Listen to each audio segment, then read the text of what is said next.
wonderful. How do we attain an equanimity of mind, which of course is so important for a spiritual life? There's a beautiful metaphor about this that Pujya Swamiji shares very frequently, which is the metaphor of the ocean.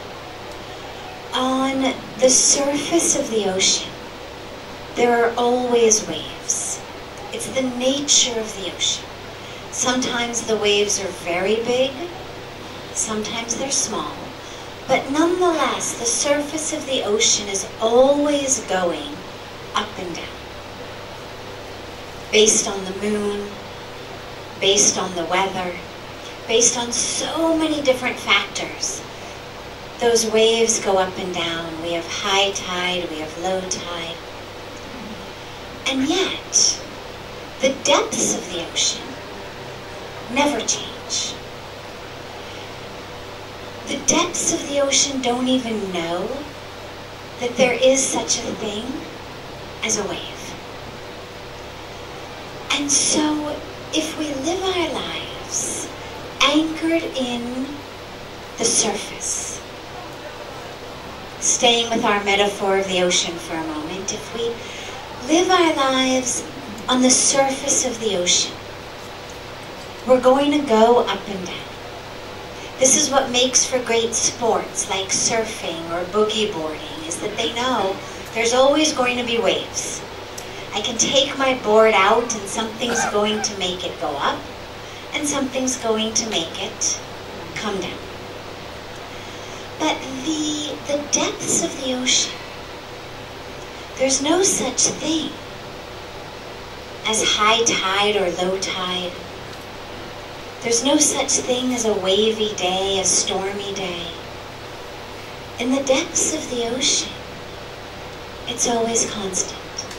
And actually what's very interesting also, just biologically, is that if you study the oceans, there's much more life and much more interesting life in the depths of the oceans.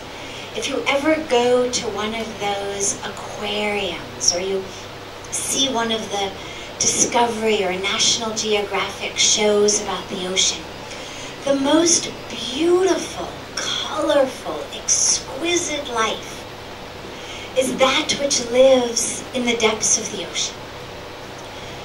And so that's really true for us as well. We go up and down because we're anchored on a very superficial level. We're anchored in the stock market. We're anchored in our physical appearance. We're anchored in our bank accounts. We're anchored in the actions and reactions of people around us. We're anchored in the weather, the traffic. And the nature of the universe is just such that everything is constantly changing.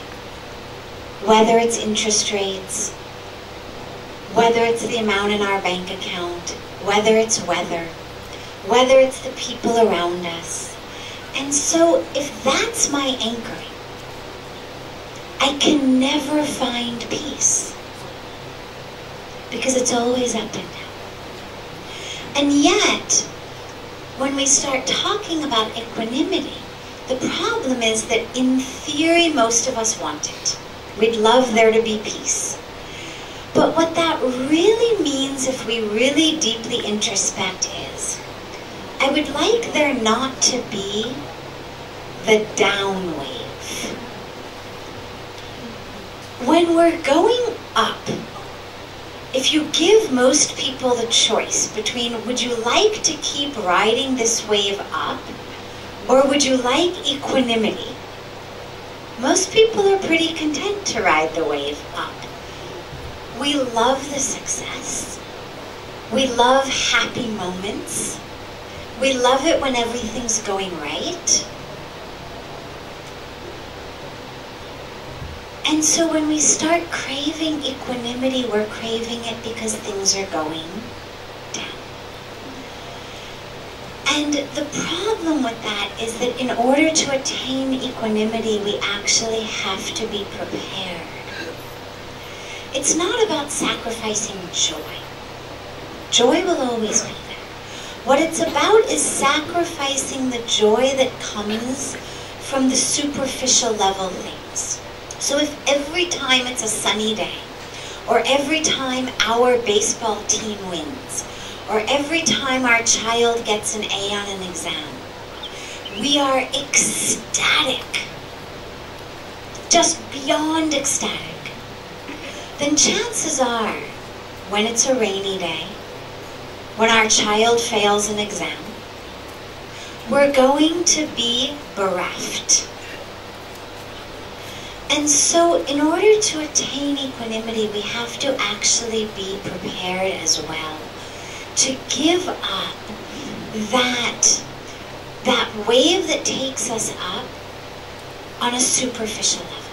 Because everything that goes up, by the law of nature, it's going to come down. And so when we talk about equanimity, it involves also letting go of the attachment to, oh my God, my sports team. Oh my God, my child. Oh my God, I lost 5 pounds. Oh my God, there was no traffic on the way home. Because the flip side of that is the, oh my God, my sports team. Oh my God, my child. So we anchor ourselves in the depth. And that's the way to attain on a general level that equanimity. The other piece about it, though, is that we have to also look at what steals our equanimity. So one piece of it is just anchoring ourselves in the depths rather than in the surface layer of life. But the other piece of it is, am I constantly bothered by a certain thing or a certain type of thing? So if someone said to you, well, why don't you have equanimity? Chances are most of us would say, well, everything would be perfect if only this person or these people would just behave in this way. Or this one situation would just resolve itself in my favor. Or if just I could be free of this thing. So at times like that, it's also really beneficial and beautiful to spend some time looking at what is it to which I've given my peace. Because peace is actually our nature. That's really our inner nature. If you look at babies, all you've got to do is feed them, change their diaper when it's full, put them to sleep when they're overtired, and occasionally burp them when there's too much gas inside. And they're set. We're not a different species than babies. What's happened is, as we've grown, we've developed all of these attachments and expectations. And we've had expectations that haven't been fulfilled. Shallow ones, deep ones, small ones, big ones. And so we've lost the ability to be in peace. But peace is actually our nature. So if we just can look at what is it that's stealing my equanimity, and then really try to gain some insight into that. And whenever that arises,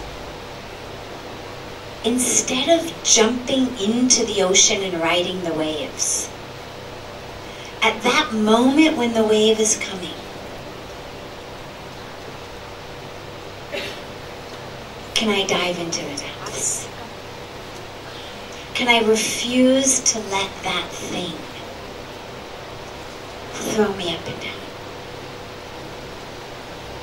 And these are beautiful moments of introspection and insight of basically, what is it that pushes my buttons? There's a story I love that I'll end the answer with it's a joke story of a man who goes to a doctor and he says to the doctor, "Doctor, something's really wrong. Everything hurts. Whatever I touch, it hurts. I touch my head, it hurts. I touch my back, it hurts. I touch my knees, they hurt. I touch my stomach, it hurts." So the doctor's very surprised because typically people have one complaint. So he runs every test and every scan, and at the end he calls the man in and he says, "I have some good news and some bad news. The good news is there's nothing wrong with your back or your head or your shoulders or your stomach. The bad news is your finger's broken. And since your finger's broken, whatever you touch, it hurts." And this is what happens in our lives. Our lives hurt. We're not in peace. But we blame the things around us. Like the man blamed his headache or his stomach ache or his backache. But the problem is actually that broken connection.